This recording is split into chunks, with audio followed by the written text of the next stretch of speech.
नमस्कार दोस्तों, मेरा नाम है डॉक्टर सचिन देव और आप सभी का स्वागत है मेरे इस यूट्यूब चैनल पर। दोस्तों आज की वीडियो है हर्पीज़ को लेकर के। हर्पीज़ एक बीमारी है, वायरल इन्फेक्शन है और ये होती है हर्पीज़ सिम्प्लेक्स वायरस के कारण।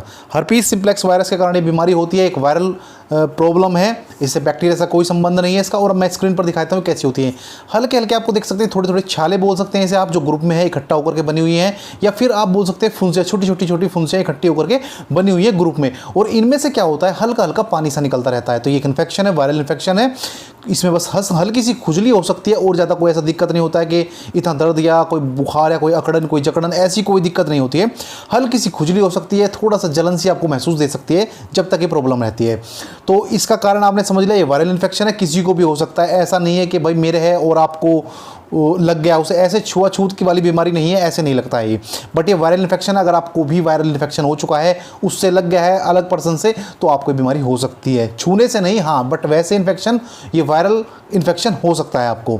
बुखार वगैरह इसमें नहीं आता है। तो अब आप इसमें क्या परहेज करें, दवाई में बताऊंगा, लेकिन परहेज पहले समझ लीजिए, क्योंकि परहेज आप सुनते नहीं है, ना ही समझते हैं, क्योंकि वो बाद में बताए जाते हैं तो आप स्किप कर देते हैं।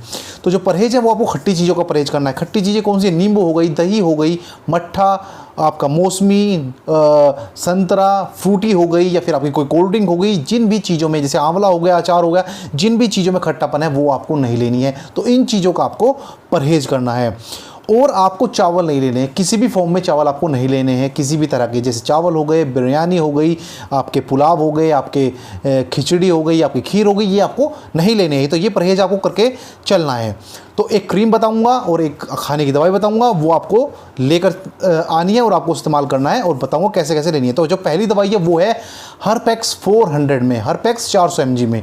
एक गोली सुबह, एक गोली दोपहर, एक गोली शाम में, दिन में 3 बार आपको लेनी है। अगर आपकी एज है 17 साल से ऊपर, 17 साल से अगर आप कम है तो मेरे मैसेंजर पर जाइएगा, फेसबुक मैसेंजर पर जाकर आप क्वेश्चन पूछ लीजिएगा, बता दीजिएगा एज इतनी है पेशेंट की, तो मैं बता दूँगा कितनी दवाई आपको कम करनी है। 17 साल से ऊपर के, 17 साल के जो है वो हर्पेक्स 400 लेनी है, हर्पेक्स 400 mg में लेनी है। एक गोली सुबह, एक गोली दोपहर, एक गोली शाम में। दूसरी जो आपको दवाई जो लेनी है वो है, दवाई का नाम डीपीजेसिक। एक गोली सुबह में, एक गोली शाम में। ये सुबह शाम है, वो हर्पेक्स वाली दिन में 3 बार थी, ये सुबह शाम है।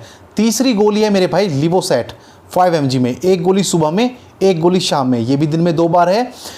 चौथी और जो लास्ट की है वो है एक कैप्सूल इसोमेप्राजोल कैप्सूल, एक कैप्सूल सुबह में, एक कैप्सूल शाम में आपको लेना है।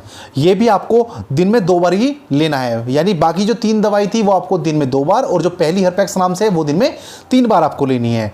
ये आपको दवाई जो खाने की है वो लेनी है लगातार 10 दिन, ना एक दिन कम ना एक दिन ज़्यादा। क्या होता है कि हम दवाई लेते हैं, ठीक सा हो जाता है और फिर हम दवाई स्किप कर देते हैं, छोड़ देते हैं कि अब ठीक हो जाएगा, वो इन्फेक्शन फिर से उभर जाता है, यानी फिर से प्रॉब्लम दोबारा जस की तस बन जाती है। तो हमें ये ऐसा नहीं करना है, हमें सोच समझ करके चलना है। हमें पूरा इन्फेक्शन ठीक करना है तो बंद करके कोर्स करना है, यानी हमें 10 दिन दवाई लेनी ही लेनी है। इसके साथ आपको जो क्रीम बता रहा हूँ वो आपको क्रीम लेनी है, ये रात में आपको क्रीम लेनी है। इस क्रीम का नाम है भाई, आप स्क्रीन पर देख लीजिएगा, साल्ट का नाम देख लीजिएगा, क्रीम का नाम मत देखिए, क्योंकि आप बहुत सारे क्वेश्चन आते हैं कि जी इस नाम से दवाई नहीं मिल रही। तो आप साल्ट देख लीजिए, इसमें जो साल्ट हैं उन्हें नोट कर लीजिएगा, और स्टोर पर जाकर पहले तो दवाई का नाम बताइएगा। अगर ये मिल जाती तो अच्छी बात है, अगर नहीं मिलती तो दवाई का जो साल्ट है वो आप स्टोर वाले को दिखाइएगा और बोल दीजिएगा कि हमें ये दवाई चाहिए इस नाम से, और जो साल्ट है उस दवाई में ये साल्ट होने चाहिए। अगर ये नाम की दवाई नहीं है तो जिस दवाई में ये साल्ट है वो दवाई हमें दे दीजिए। ये क्रीम आपको लगानी है रात में, दिन में नहीं लगानी है। धूल मिट्टी पसीना बहुत सारी चीज़ें होती है, भागा दौड़ में रहते हैं तो आराम नहीं कर पाती है, पसीने में दवाई